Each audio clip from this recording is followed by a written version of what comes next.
My name is Dane Bates and I am an international teacher, a creative director and choreographer. Welcome to Studio Sessions, a video series for creative performers. Each week we go behind the scenes on the shoots and sit down with guests to discuss their careers, the creative industry and share the lessons they've learned along the way. Welcome to the show. Thank you so much for having me, Adam. Cool, so which one of those came first? Well, actually, dancer came first, and I went to London Studio Centre, trained there, loved it. It was in King's Cross. Absolutely best decision I ever made going there. And what was the decision to go there? I was a little bit older, so I went to just a normal BTEC college in North Wales first and did a performing arts BTEC. From there, I went and did a 1-year course in Liverpool, it was more commercialised, and then ended up, me and my friend got a job in Mexico. So we went for the summer. And then when we were in Mexico, when we were doing this professional job at a 5-star resort. Was it like a performance job? It was a job, it was a dance job, yeah. So we went out there, flew there, and it was a 5-star hotel, but we were 18 years old. We didn't have a clue about anything. And you're like, we're living our dream. We're moving to Mexico. We lived there we were supposed to do 6 months. We only did 4 because the conditions were horrendous, but we stuck it out. And then while we were there, we were working with loads of Americans and Canadians, and they had such great technique that I sort of realised, I'm lacking that. So came back and then went to SLP in Leeds. And when I was in SLP in Leeds for a year, I just felt like something was missing and I wanted to be in London. So a woman called Lucy Meggitt, who you might know from, do you remember the song, Her Pizza, Her Pizza? Yeah. Well, she was Lucy Meggitt was in that, she was in the Fast Food Rockers. But before that, she was the White Cat and Cat, she was in Saturday Night Fever, and she basically said, you need to go to London, and phoned London Studio Centre and said, I've got a boy here. He's got no technique. He's got no technique. He's got no technique. No, actually, I got good technique from SLP. I really did. Yeah. I did loads of ballet there. And so I went to London Studio Centre and never looked back from there, really. And so what was that time like at London Studio Centre? How did you kind of progress? I've got to be honest, when I trained there, we had legend. Well, I will actually just mention first and foremost a man called Stuart Arnold. He trained me at SLP, and if it wasn't for Stuart Arnold, he taught me movement quality, breath, as well as beautiful technique. I really do owe him a lot. So I just want to mention that before I talk about the training at London Studio Centre. If it wasn't for Stuart Arnold, I wouldn't be where I am today. So I just want to acknowledge him. He's a legend. He's danced for Kate Bush, the guru of jazz. He's phenomenal. But London Studio Centre, the reason I loved it is because it was so old school in the fact that you had to get your arse up, get into college. You had ballet every morning without fail with really great ballet teachers from the Royal Ballet. And then you had icons like Dolly Henry, you had Lisa Phillips, Sue Booker, Alison Dubois, and they were real technical teachers, and they drilled you and they were savage. And I think that's what's missing today a little bit, is not the savageness, but just the old school shut up and get it done mentality. Yeah, I think that's what is completely changed from back then, and I loved it so much. And they really pushed you to your limit, emotionally, physically, and that's how you progress. Is when you're under that sort of pressure, it's either fight or flight, isn't it? So and I feel like we could all do with a little bit of that, if that makes sense. How have you seen education change since you went to college?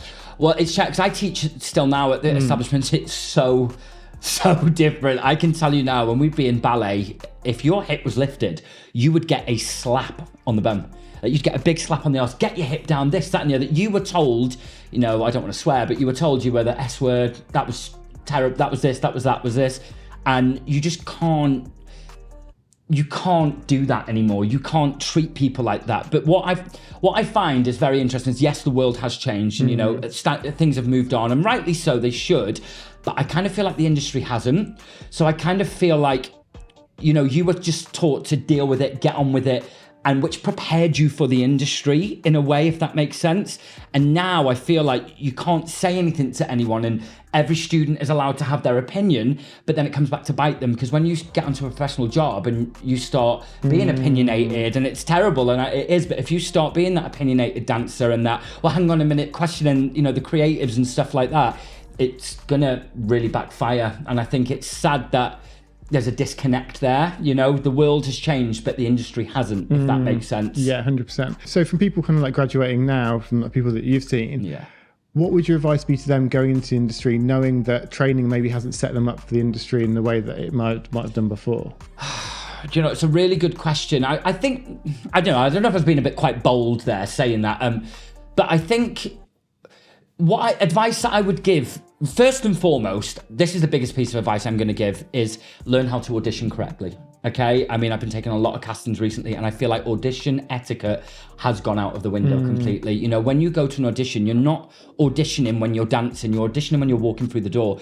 I am watching you. I'm watching you walk in. I'm watching how you conduct yourself in a room. I'm watching if you're chatting, laughing, joking, doing selfies, turning your Fitbit on your thing. And we all have to track our steps, but get it off. You're in an audition. I'm looking how you are responding to critique and how much information you are taking on. Like, I feel like we don't know how to audition properly. Don't talk. Stand at the side, focus on what you're doing, and really just deliver what the creatives are looking for. You know, there's 2 words in professional dancer. You've got dancer, and that's all the things we love, the kicks, the turns, the leaps, and then you've got the other word, and it's professional. And I think you are being judged as soon as you walk into that room. You are being looked at and you're being assessed. And so I would say, first and foremost, learn how to audition correctly. Secondly, when you are lucky enough to book that job, I think it's a case of just being, you know, problems are going to happen on any job I've ever done as a dancer, choreographer, creative director. Problems always arise, and you do have a voice, but there's a way to present that voice forward. You know, there's no point getting stressed, there's no point getting angry, there's no point getting upset. I think there's a way on a professional job to just take it on the chin, and then at the end of the day, raise these points in a very respectful way, and they will be heard. Does that make sense? Yeah, 100%. So you mentioned there, like, lucky enough to get the job. Yeah. How much of luck is a part of the industry? I mean, this is a great question again, because you say luck, but do you know what it is? This is a big piece of advice I want to give to graduates as well. Don't get disheartened, because half of the time you haven't got the job because of the casting. You know, you can turn up to the audition, you can be the best dancer in the room, but if you do not fit the brief of what they are looking for, if you've got short hair, they need long hair. If you've got long hair, you know, vice versa. Does that make sense? You've got brown hair, they want all blondes.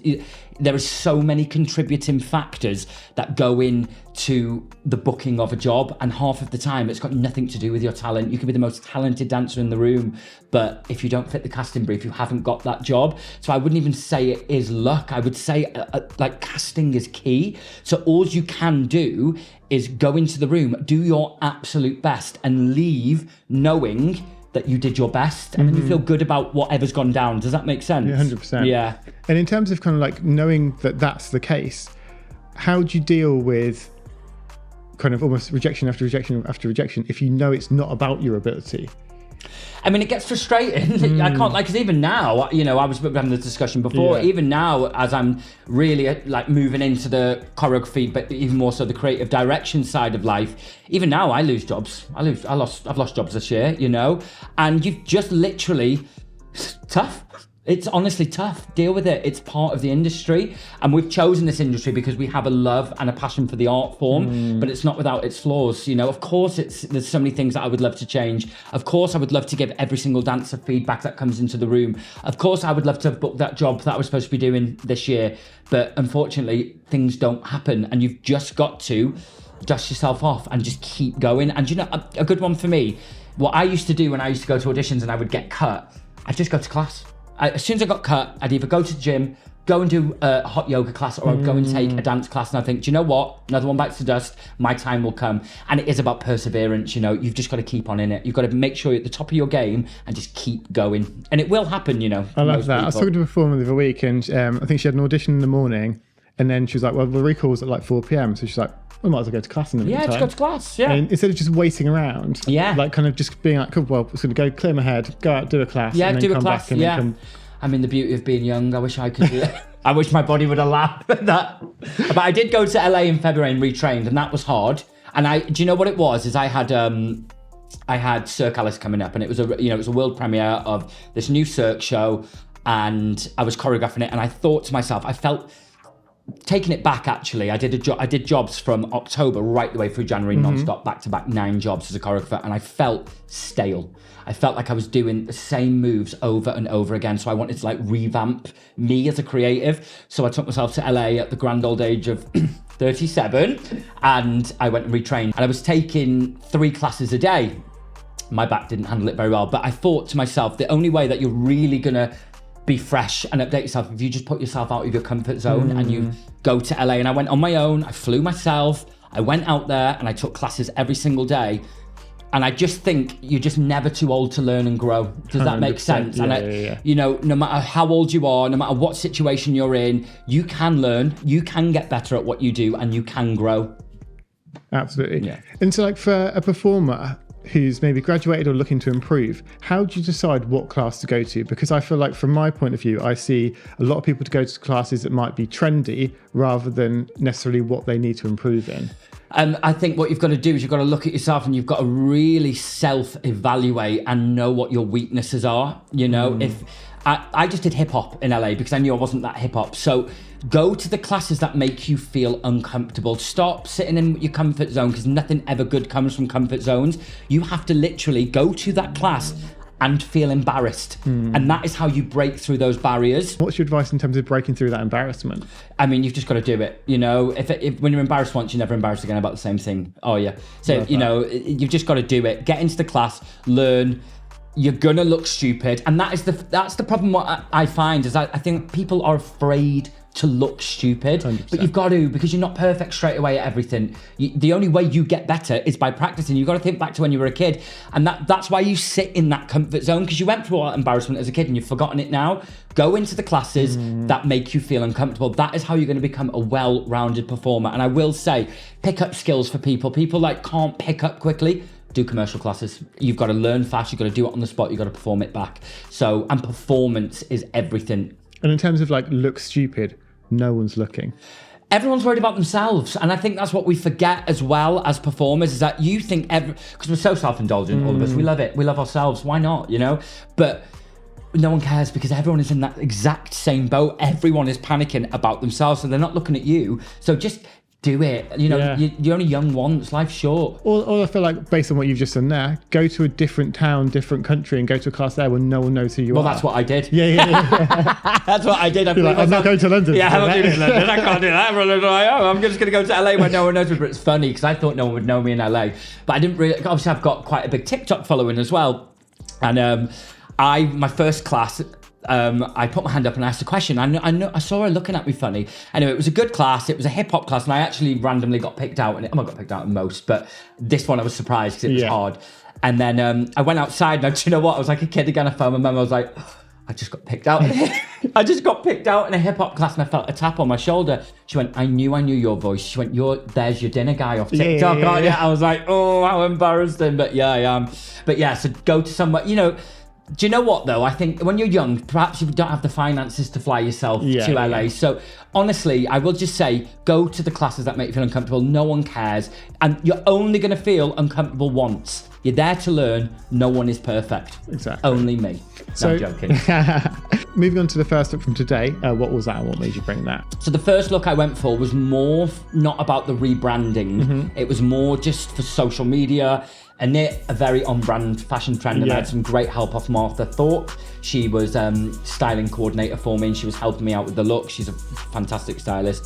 So it was just more about a nice look, basically, for social media. Yeah, just a nice trendy look. I feel like it's always nice when someone comes with like a really strong brief of like, this is the vibe we want to give off with this, and this is the kind of route that I want to take, because then it kind of really helps me with direction in terms of like where we take it. Yeah. From your experience in portfolios over the years, what's your advice to anyone looking to get one for the first time, or anyone who's looking to kind of change direction? They're very important, and you need really, really good headshots. And I'm going to give you an example as to why. I choreographed multiple pantos in the past, but this one I helped with the casting, and it was for Hereford. And I was sent the spotlight link to invite the dancers. I had to go through and invite, and you know, you've got thousands and thousands and thousands of dancers, and I will be completely honest and completely transparent, because I believe in that. You know, in the end, all you're really looking at when you're going through thousands and working out who to send is where they trained and their headshot, because you haven't got the time. You've only got 5 days, you know. So you just look at the headshot, look at where they trained. Is it one of the top colleges? Okay, great. Yeah, she's got a great picture, great portfolio. We'll see her for the casting. And that's even just to get into the room. Does that make sense? So I can't stress how important it is to have good photos. Secondly, you need to look like your photos. If you have got blonde hair in that headshot, you must have blonde hair when you turn up. If you've got a short bob, keep the short bob. If you've got a skinhead, it's got to be exactly how it is on your headshot, because you've been called into that room, casting wise, for what you look like. So you must always look like your headshot. And if you don't look like your headshot, you need to get new ones. And what makes a good photo? I think we really want to see you. I want to see, if I'm sitting here now going through a casting thing, I want to see the real version of you. I want to see personality.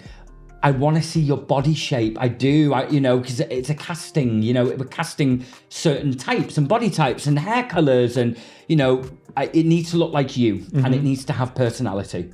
I would say that's two of the big things. How would you get personality across in a photo?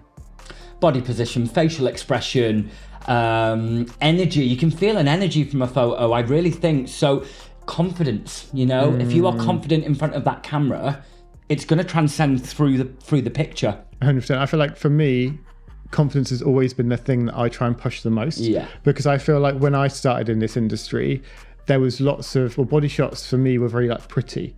It was kind of very underwear, soft, pretty. Yeah. There's no kind of energy or confidence in those photos. And when I came in, I was just like, this doesn't look powerful. I don't picture that person on a stage. Yeah. And I feel like that's always something that I wanted to get across and try and bring that confidence out of people. I feel like it goes back to that same thing we were talking about before. It's like not being afraid to look stupid for the first time. Because, when even I was a bit nervous when the first few shots went off today. I was like, oh God, position, face, having to remember all of these different things. But again, you've just got to go for it. And you've just got to try your best and look, 100%. Exude the confidence, isn't it? So coming out of London Studio Centre, entering the industry, what does that look like for you? Well, it was hard. It wasn't easy. I'm going to be honest. My journey has not been easy, and it really still is a hustle. I'm gonna say it how it is. Even now, I'm hustling just like everybody else. I think people have the misconception that it gets easier. It's not easy. It's not easy for anyone. So when I did my showcase for London Studio Centre, I think I got 9 agent offers, which was great. I ended up going with Inc. Artist Management, which is the musical theatre side of Dancers Inc. I graduated in May. I didn't get my first job until Christmas. It was hard, and it was going to castings, and it was getting to the end, and then getting cut. And it was never getting the feedback and never finding out why. And again, mentally, this industry is the hardest thing, because you just got to keep going. You never get feedback. You just get cut. Sometimes I get cut first round. Sometimes I get kept to the end, and I was waiting to find out. There was 4 boys down for 2 tracks in Starlight Express in Bochum. And I remember going to the audition. This was with a different agent. This was with Ben Totti, actually. This was with Box Artist Management. I'd moved on from Inc. and I went with Box Artist Management. And I remember I got to the final 4 for 2 jobs.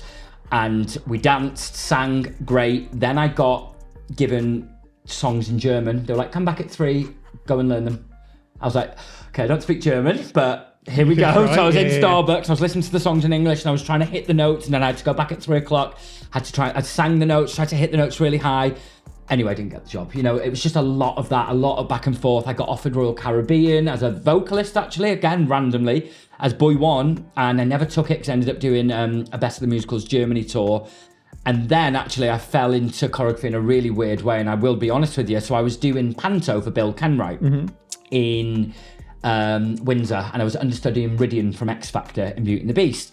Anyway, Rydian went off, and I went on, and it was the day that Bill Kenwright came in to watch the show, and I sung it, and he didn't even know. He basically came into my dressing room and said, I didn't realise you weren't Rydian, and said you took the mask off at the end till the Beast transformation. Sorry, not mask, because it's a real show. Until the Prince transformed back to the Beast. He said, I want to see you for Joseph and Dreamboat. I was like, great, stunning. So anyway, 7 months come by, and the show started casting again, and basically I went in and all my hair had fallen out, and I asked my agent, I was like, why did I not get that or get seen for that? You'd seen me perform.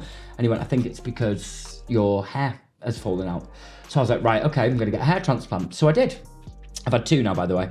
And while I was waiting for the hair to grow back, I didn't want to put myself in a situation where I would be judged. Does that make sense? Yeah. So I didn't want to go into an audition room with a bald head, and I just felt really uncomfortable by it. So I just started teaching. And when I started teaching, I started uploading videos onto social media. They started going viral. I started to get millions of views, and I started getting flown over to different countries to teach.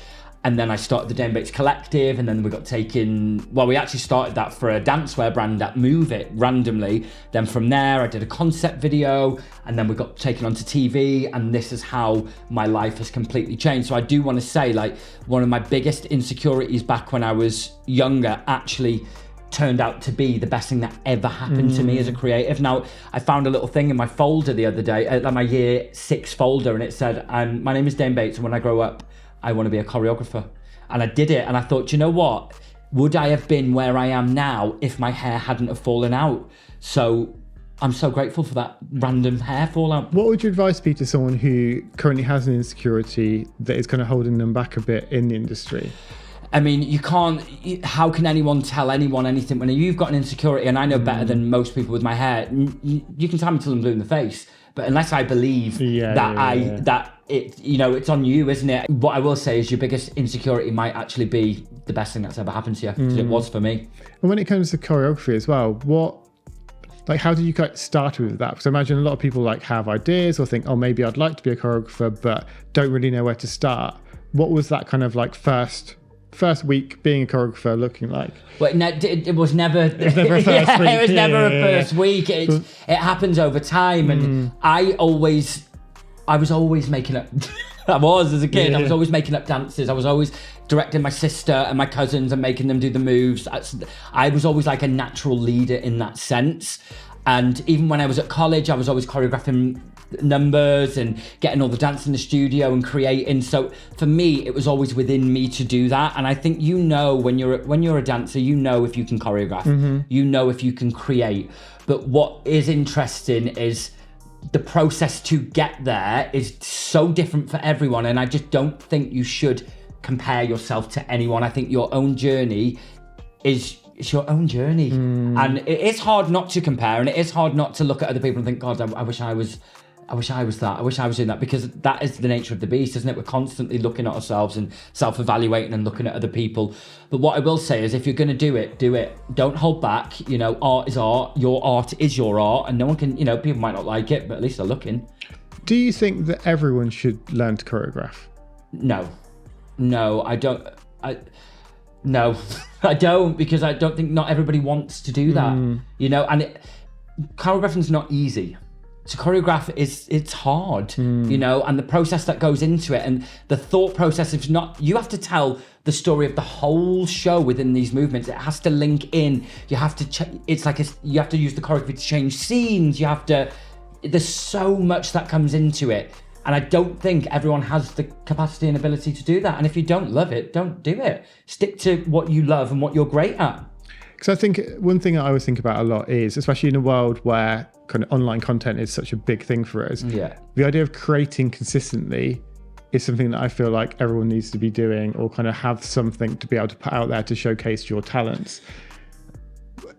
Obviously, if you choreograph yourself, there's something you can always be creating there. If you're someone who doesn't like the choreography side of things, what's your advice to them on how to create stuff?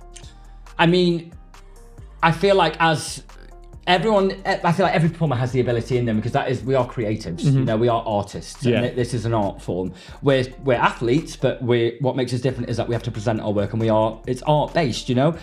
But I think we are living in an online world now, whether you like it or not, you know, it is what it is. Your Instagram's your CV. You look at it, you know, on my Instagram, I've got 2 headshots and my show reel pinned at the top of my profile. You know, just for a potential client that wants to just go on and have a look and go, oh yeah, okay, that's good. Yeah, okay, he looks decent.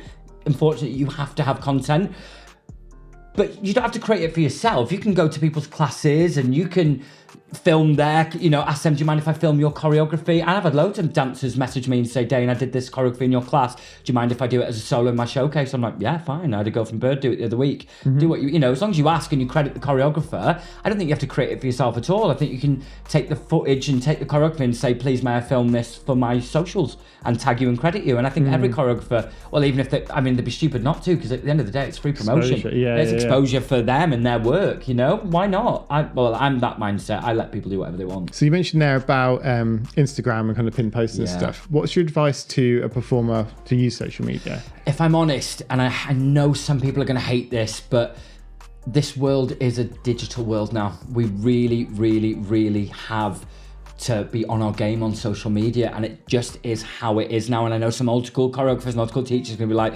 Instagram, TikTok, but honestly, it's your modern day CV. The first thing I do, I know a lot of creatives that do it, is, you know, if you get suggested somebody for a job, or I need a boy or I need a girl, I will literally just go straight on their Instagram. Look at their headshots, look at their dance videos, look at their content. And unfortunately, I think we need to really have that on its A game. Secondly, I think you should probably have a personal account as well. So you can have your pictures with your mates on your nights out and all that. I think you should have a professional work Instagram and a personal one, and I think it is important. And I feel like on that note there, I feel like the idea of like the close friends feature on Instagram is really good. Because I feel like I've had multiple ones in the past, and it's like you just care about one more than the other, and the other one gets forgotten about. Whereas obviously now you can post just to close friends, you post stories just to close friends. So if you can't be bothered to set up a separate one, obviously if you can do two, you can just be close friends and just keep it. And I think it is important as well, because it is a business. So you need somewhere that casting directors or choreographers can go on, look at and say, they've got great photos, oh, there they are dancing, oh, they can do tricks, so that they can go, okay, let's see them for the casting. And that really is a big, big help. Now, it's not essential to have that, but it really, really, really does help. And then in terms of like TikTok as well, you've managed to grow a really big following there. What's your advice on that platform in terms of how professional does it need to be compared to how do you compare the two between Instagram and that? They're completely different worlds. Completely different worlds. TikTok is the most random thing I've ever worked on in my life. Like, I will post a video of Liliana doing 27 pirouettes and it will go viral, and then I'll post the professional video from Cirque Alice and I'll get like 10 views. So I'm like, you know, I think as well, they love the hand videos. They don't love the professional videos on TikTok. TikTok, I will post content from my phone. Instagram, I'll never do that. You know, Instagram, I post only professional videos, professional content, and professional photos. So they're two different worlds. I think TikTok, you can have somebody dancing, just standing there doing that, and it can get 35 million views. And I've got girls doing backflips into boxes, and it gets 10 views. So I just think it's your algorithms, and TikTok's a bit more personal, you know? You can have a laugh on TikTok, you can post silly videos. That's where There's Your Dinner came from, and it blew up, and everyone's like, loved that saying, there's your dinner. So I think TikTok's a bit more chill. I wouldn't really look at anyone's TikTok, I'd only look at their Instagram if I was looking, you know? Have you got any opportunities through that? The thing is I created all my own opportunities. I've only just recently signed with Mass Movement, so every job up until now was Instagram, and this is why I'm saying it's important, because I signed with Mass because it got to the point where I didn't want to negotiate my own contracts. I thought I could have been earning more money from certain jobs because I just didn't know the ins and outs of a contract. I didn't know what my rights were. So I think it's important to have an agent to do that for you. And also Mass can put me in front of people that I've not been able to get in front of up until this point. So I got all my work in the early days, all the great jobs that I did was from my social media. So that's only the reason why, as I stress, I think it is important, you know? So moving on to the second look from today, what was that and what made you bring that? So that second look was my kind of boss energy, like moving into the creative direction world. And I got actually a Hugo Boss suit. And I just thought it was sharp, and it had like a vintage energy to it, had a masculine feel, and I liked it, you know? So that's why I brought that with me, Excellent. Great. And in terms of like the creative direction that you're getting into now, how did that come about, and like how are you looking to develop that as a career? I mean, whoever's booking me, book me now. So moving into the creative direction world, I didn't really know what it entailed. Okay, so basically Richard Quinn was one of my... Before we go there, what does it entail? How does it differ from what you were doing previously? So creative direction is different because it isn't just about the movement, it's about the whole vision. The lighting, the performers, the choreography, the costumes, the script and how that would come over, the microphones, everything you could think of is in the creative direction. So it's just quadruple the amount of work and quadruple the amount of pressure as well, because it's all onto you. So moving on to the third look from today, what was that and what made you bring that? My third look today was very similar to my second look, but it had a bit more stretch and a bit more give, and I wanted to try, just even though it was a rebrand and I wanted to show a more masculine energy, I wanted to do a few more dancier poses, just for socials, just to keep that energy going. So that's why I chose to bring that look. Yeah, I think it's a really nice balance of kind of taking what we'd done previously with those first two, that kind of like boss aesthetic, but then being, adding the dancer back into it, and kind of getting some different shapes and different movement. Yeah. Thank you. Very well done. I don't know what else to write. How did the Dane Bates Collective come about? So basically, I got asked to help design a dancewear brand. And then I said to this dancewear brand, well, if you've got a stand-up, move it, right? They said, yeah, so why don't you get a main stage performance and I'll get all the incredible dancers that are modelling it and I'll choreograph a piece for the main stage at Move It to help sell clothing for them. And they did. So then they got the main stage, said I was choreographing it. And it's funny, I choreographed this great piece and it is one of my favourite pieces I've ever done, and it was to Elastic Heart. And I was... on the Saturday night, I was the last, no one knew who I was back then. I was the last performance of the very day. The whole of Move It was empty, closed the show, but it was just because I wasn't a name and no one knew who I was. And it was the very, very last performance of the day. By the year later, I was one of the headliners. So I'd worked that hard in 12 months. And listen, I loved what I did. I didn't care that I was the last in the day. But when I look back now and they were like, oh, you're closing the show. Closing the show, everyone's gone home. There's no one there. At the end of the day, everyone's knackered. They've done the classes, they've done the performance, the colleges have left. So it was the very, very last performance. And within 12 months, I was one of the headliners in the year. And what did that 12 months look like to go from there to there? Well, I think that really did help me. Because what I choreographed, I had great dancers, Serena McCall, Sasha, Morgana, who else was in? They were my three main girls, and Abby Brown was the year after. I just had phenomenal dancers in the Jack Higgins. I used all the Phil Winston girls. It was just a really great piece. I'll send it to you so you can have a look. And I think Sasha was like 16 in it or something. And it was just great choreography, and it just went, again, everything just was going viral in that year, and I was teaching classes. And where was this going viral? Was it YouTube or... No, it was Instagram was just starting back then. And I put little tiny clips of it up because they paid for the professional video, and it just went off and all over the place. And there was a video of Sasha. Oh, well, every video of Sasha back then went off. But when I say viral, I did get millions of views, but it was like 250,000 views. But when you think like, what, 10 years ago? That was a big deal back then, you know, to get 250,000 views, 500,000 views. Yeah, 100%. So I was just literally from teaching. So I just built my brand. Then I got asked to go up to Scotland, and I was teaching at Ballet West, which was the Associates in Edinburgh. And I had great ballet dancers. I was teaching there, Central Scotland Ballet School. And Scotland really helped build my brand. And you had great dancers up there, you know, Serena, obviously, Abby Brown, Hayden Smart. Who else? Oh, Rhiannon Moore. I don't know if you know her. She was a freestyler, but I mean, I wish they'd have better technique, but I do live for the freestylers because Matthew Miller obviously was a freestyler. He's phenomenal.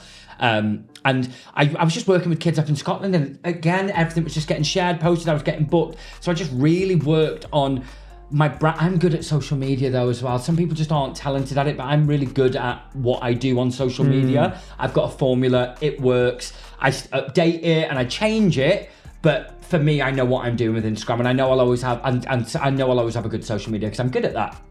So I think I just marketed myself really well, and I had great content. And I think you've got to put time into that. You've got to get your product good before you put it out into the world. And I just built that 12 months up and up and up. And then the next year we did it again, but we were a prime time slot this time. We weren't in the evening.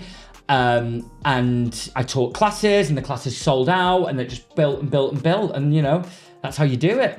What does the Dane Bates formula look like? It's private, and I can't tell you. I'm not giving everyone my business plan, guys. No, the Dane Bates formula is... Listen, I will tell it because, you know, I think you can imitate as much as you want, but it's personal to me. You know, I have got a formula. Everything I do is emotionally driven. I'm an emotional person. I don't talk to people, I talk at them. You know, it's just... Oh, we know. Yeah, we know. It's just who I am. I can't help it, you know, and I'm passionate. My choreography and my work always comes from an emotional state, and I don't care if it's a jazz funk or a contemporary or whatever, I will always have an emotional connection to that work. That is me, and no one can replicate that or recreate that. I think also I live for technique. Even my commercial's technical. I think strong technique, and I think just knowing how to film things properly. I'm not giving that gossip away though. That's staying private to me. But yeah, I think you've just got to know who you are as an artist and a creative and put it out there and stay true to it.